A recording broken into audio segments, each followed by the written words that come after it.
it becomes the case that Roger has more viewers than quartering and more super chats than quartering, it's going to go downhill so fast for Jer. And we're fast approaching that point.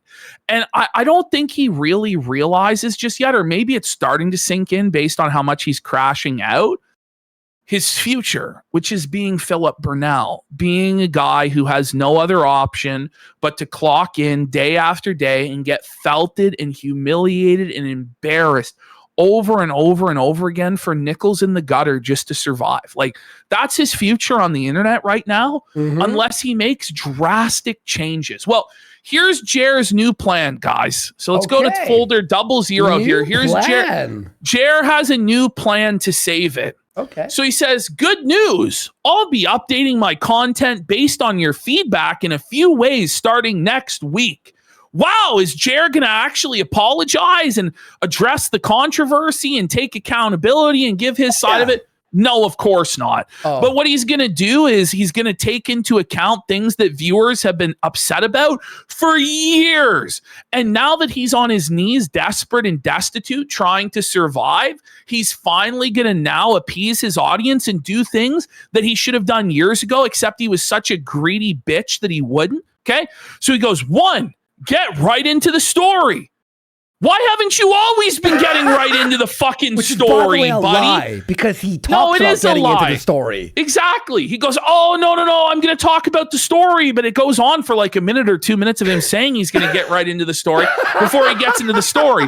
And the reason he didn't do that for the longest time was because he was doing sponsors and ad reads during that slot. The thing is, he's not getting the same sponsorships now. So now he's like, oh, guys, I'm doing you a solid by not doing these. No, it's just that you're not getting the same offers you used to, Jer. And your coffee company is in the fucking shitter. So, and it's obviously a point of contention and fraud and the FDA labeling controversy. So you don't want to fucking bring it up anymore. You know, that's why. Actually, he did on the edit I did. You know what he said? He goes, yeah, we're going to sell coffee. I just got to put stickers on it or something. I'm trying to figure it out. Oh, no. You'll see. I don't want to spoil it, but oh, so no. You know. Okay. So he says, I'm going to get right into the story instead of jawing around for 2 minutes. And 2, get more details, moving away from just reading a single article or 10 minutes in most cases. I need to provide you more value for your time. No shit. Isn't this something you should have done from the beginning? But imagine. Lying. No, he is lying. He's not going to do anything. We've heard this all before. Remember when he was going to hire the researcher and he hired the researcher and he was going to do these deep dive videos? Ultimately, he's lazy. He has no passion for any of this. He has no opinions on anything. Imagine doing a video on a news article and not having an opinion on it at all. Like, that's what he does. He just reads the news article and goes, I don't know. What do you guys think? I'm sorry, that's not transformative. That's just stealing news articles. Like, you didn't do the journalism. You didn't do the reporting on any of this. You're either reading somebody's tweet and reacting to it and not really even giving an opinion there, or doing the same shit with a news article. Like, buddy, that's not content. But it's garbage. When did he say this, by the way? Wednesday? Today. No, this was today. This was today. This was like 2 hours ago. Wait, but that's a lie, because today in the morning show, Roger's chat knows he just read articles. He didn't go into detail. He didn't find multiple articles about the same thing. He didn't watch like different angles or different perspectives. It was one Twitter article per story. Liar. Okay, what do we got here? So then he says, I need to provide you more value for your time. I hope you'll find value in the new change. I am excited to do basically less videos, but better videos. There is no chance that that's ever going to happen. Ever. Because as his views continue to decline, he has to keep pumping out more slop to keep his income where it's at. It's not going to be the case that people are then going to suddenly, oh, let's watch these high quality That's not going to happen. Like he's cooked, bro. He's cooked. Says, gotta keep evolving, and I've gotten lazy. No, you've always been lazy. It's just before you were able to get away with being lazy because you didn't have competition. You were coasting off of being a big YouTube channel and being in the algorithm, and now you've fallen off. You're desperate. You're being choked out in the algorithm. And so now you can no longer afford to be lazy. By the way, he said that last year as well. Yes, he said this so many times. Then he says, I'm also live on Rumble twice a day now, once at 9 and again at 2 Eastern. By the way, he failed that promise. He was not live at 2 Eastern today because I think he got drunk. Also, Ash, you know what he said on the show? I know I'm spoiling it, but he goes, listen, I'm only going to do 2 shows a day for only a month. This will not be sustainable. So we have to figure out what time we should be live. He talked about how he's not able to have a life by streaming twice a day or whatever. It's like, but you're streaming like 3 hours, 3.5 hours total. Like we're doing like 20 fucking hours a week, like 3 8-hour streams 25, 28 hours. Hours of fucking streaming a week. And plus we actually prep and edit the shows ahead of time. Like if you want to be successful in the live streaming space, it's not enough to only stream for a couple hours a day and just read a few fucking news articles and fuck off. Like that's not going to work, and bro. He doesn't have it's life. A competitive. No, he doesn't. This is his life. Why do you think he's spiraling so badly? If he actually had a real life, happy home life with his wife, lots of friends, hobbies, if he was touching grass like he claimed, he wouldn't be crashing out about trolls making fun of him on the internet on the daily. And it's gotten bad now. This week, like from Wednesday on, he's just turned into a full-blown lolcow. He really has. Yep, he literally is. He's finished his transformation. He says, hope you'll stop by the shows. They are both different topics and vibes. Have a great weekend. They're not. It's the exact same shit. Oh, because he's on YouTube putting this comment? Okay. Who gives a fuck? What a coward. Yeah. Be a fucking man. He censored Rumble like you're saying like a dirty word or whatever. Like, you're saying, you know what word we're thinking but of. By his own admission, he's already in the YouTube gulag anyway, so. Yeah, well, it's even more so now. So let's get out of this folder. Let's have a look at Melonie Mac getting felted. It's the greatest day ever. Melonie Mac got completely owned on Twitter. People accuse Quartering of false flagging that he didn't even do, and now it's turned into a giant grift. Imagine being Quartering's co-host and complaining about grifting. If it's okay for Quartering to grift, why is it not okay for other people to grift? You know what I mean? A chunk of the anti-woke space turned woke with cancel campaigns and drama farming. No, the anti-woke space has always drama farmed. I don't know. That is the anti-woke space. Oh, they made Helen of Troy black. Get pissed off. Fuck. Which, by the way, that grift it's fine to make money and get viewers. Who gives a shit? It was okay when you guys were going after Jack Murphy or Brie Larson or Lauren Southern or Zoe Quinn or Anita Sarkeesian or whatever SJW feminist boogeyman of the week that it was, right? Monster of the week. But now that it's you guys getting made fun of and criticized, it's a cancel campaign. I'm sorry. We don't have the institutional power to take you off of social media. We are just expressing our displeasure at Quartering taking us off social media and being a thin-skinned little bitch in a poop pants and a cock, etc., okay? So she says it's all a grift while news is slow. Readers added context. Jeremy Hambly, a.k.a. The Quartering, has admitted to using contacts at YouTube to remove channels that criticize him. There's a video link. I'm sure that's all the woke cancel mob, right? Like, this is the thing. This is the consensus. This is the facts. These are the facts at this point, Mel. The fact that you think that you can go out there and lie like this And here we have Melonie Mac. My husband told me to use social media a lot less. And like a good wifey, I listened. We're so worth it for more time going outside and offline gaming. I'm more clingy with him. I'm pretty sure the reason. Let's hear Catsburgers here. Bimbo Babble translation. Everyone hates me for sweeping for my fat Flaggett boss. And they're being very vocal about it online. So I'm going to try and lay low for a bit. P.S. My husband's totally not gay. He enjoys my company. I'm just a small bean. By the way, Ash, that's the best way to quit social media. By announcing it on social media. How about you just leave social media? Why is it so necessary for people on the internet to know that you've left the internet? Wouldn't they notice? Also, like if you have to announce your departure, aren't you kind of an irrelevant bozo anyway? Because wouldn't they miss you? Like, oh, I haven't seen from Melonie in a while. Wait, fuck off. I'm going to tell you the truth about what happened with Johnny Junkers, okay? He was like, bitch, we just got married. If you keep talking about this online drama, I'm going to have a divorce. You know, like Johnny Junkers probably like, yeah, please, I don't care.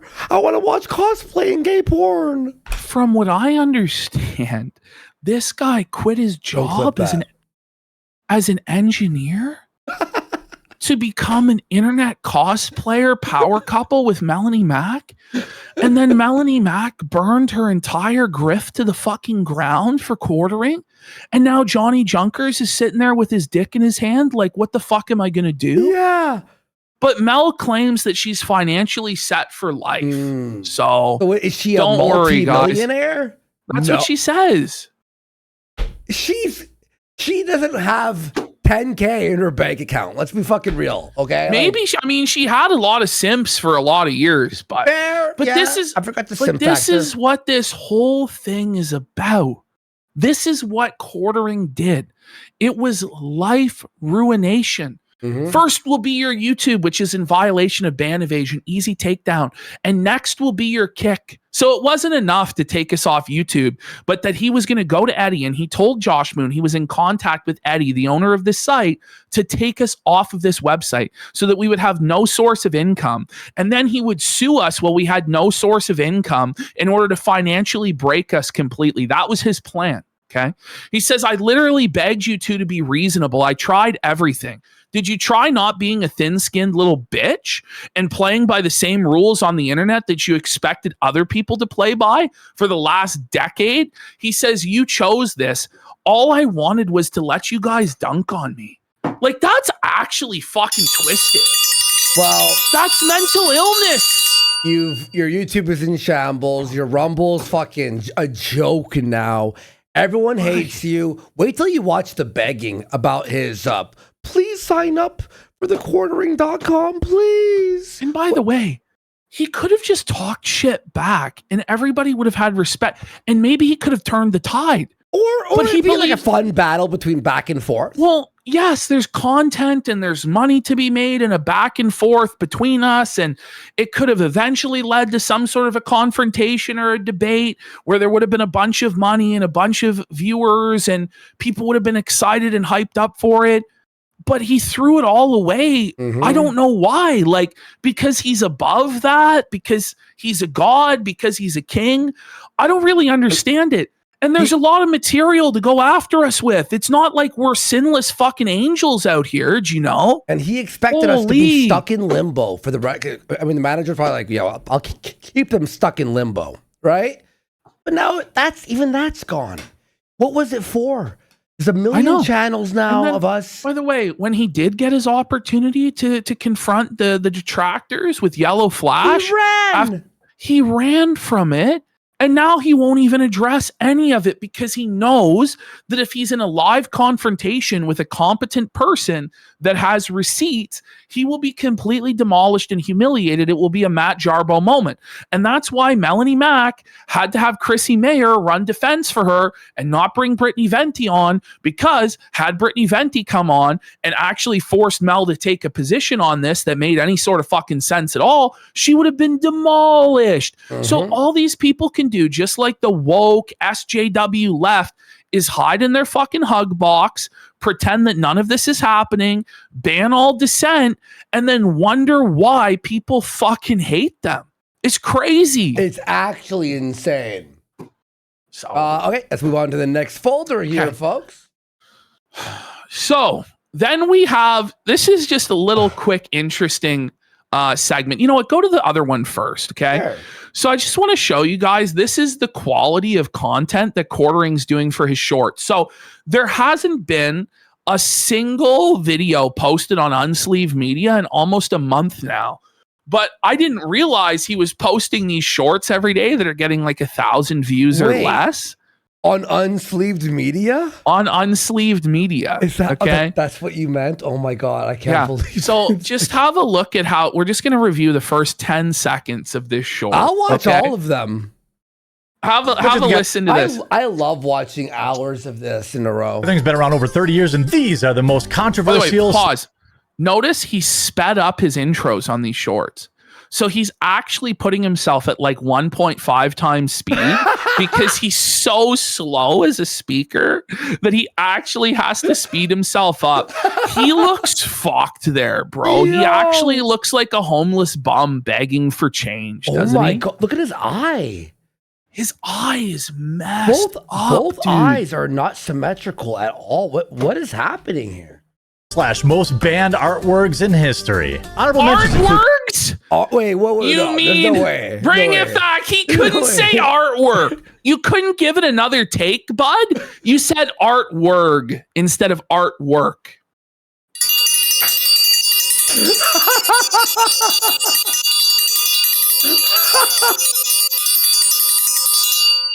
Yes. Magic the Gathering's been around over 30. Look. He's reading the script first. He starts with a script reading. Why don't you cut to you looking at the camera like this? Look. Magic the Gathering's been around over 30 years. Wait, you hear that though? Magic the Gathering's been around. What? Well, he's unnatural. He sped himself up in the editing software. That's what he's done. This is the greatest shit ever. On over 30. Magic the Gathering's been around over 30 years, and these are the most controversial / most banned artworks in history. Artworks! How do you edit that and put it up? How do you not go, let me take a second take here? Perfect. And properly say, like, it's one thing with these live streams he does. It's like, there's nothing you can do. But this is edited content. Perfect. Yeah. 5-star. Hit like. That's insane, Jeremy. That's all I really wanted to show here, Check this out. Wait, so honorable mentions include cards like Crusade and Jihad, religious warfare imagery, and name. Anyway, so we're going to go to the next one where Quartering tells everybody that he has no problem with people making fun of his shorts, except every single person who makes fun of his shorts in chat gets banned. And anyone who posts an orange gets banned. Mm-hmm. But yeah, he's totally okay with it, guys. But if you're only here to be a turd, then... Hang on. Can we just talk for 1 second? Test. 1, 2, 3, 1, 2, 3. Test. I'm gonna lower you a little bit and boost that because he's a little bit low there. Sorry, folks. Okay. 1 second. There we go. Make sure it's perfect audio for all you. So I just want to point out, he said, if you're only there to be a turd and make fun of him, you're going to get flushed. Now, this contradicts his broader narrative that you're going to see later on, where he says that he loves that the trolls are there because he gets paid more for his pennies in the gutter ad reads. Obviously not the case if you're banning everybody that makes fun of you there, buddy. Obviously, you're sensitive and you don't want them to be there, okay? What's the deal with the oranges anyway? It's just a meme. The stress side. Did you hear that? It's just a meme. Well, if it's just a meme, why are you so sensitive about it and banning everybody who posts the meme, Jeremy? That's lolcow stuff. That's Philip Burnell tier stuff where it's completely harmless. And you're going to admit that you put no effort into this and that you find making these shorts degrading and unfulfilling. And you're going to say that people have a right to make fun of you for it. Then why are you banning people for something that innocuous?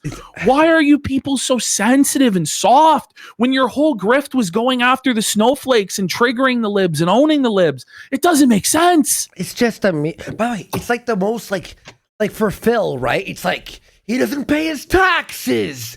He has all these crazy like accusations on Phil, right? He steals. He takes advantage of it. For Jared's, what are the oranges for? Loses his mind. I know. People don't like that I make Go ahead. short video content that No. literally. No, that's not what it is. People don't like that your shorts are stealing other people's content. It's freebooting other people's content, doing 10 seconds in front of it. What do you guys think? What are the oranges for? And then, using that to profit. That's what people have a problem with. It's not actually transformative. It's not actually fair use. It's bullshit. And you're obfuscating and refusing to address the real reason people are actually criticizing you. And then it's the same thing, this mentality that he has, where in the thief's mind, everybody steals, right? He goes, everybody does this. No, everybody does not do this. It's pathetic and desperate. Let's continue. Like any shorts I do watch, by the way, are usually people like actually talking or doing something, or it's a miniature version of their content. Jared just goes, "Hey guys, check this out." Everyone else does. No, they don't. I'm going to promise you one thing, Jared. When I'm part of the pilot program on YouTube and I get a channel, I'm going to make a channel where it's 4 seconds of me going, "Check this video out," and it's going to be all your videos. And then what are you going to do? Yeah, what are you going to do about it, bitch? And then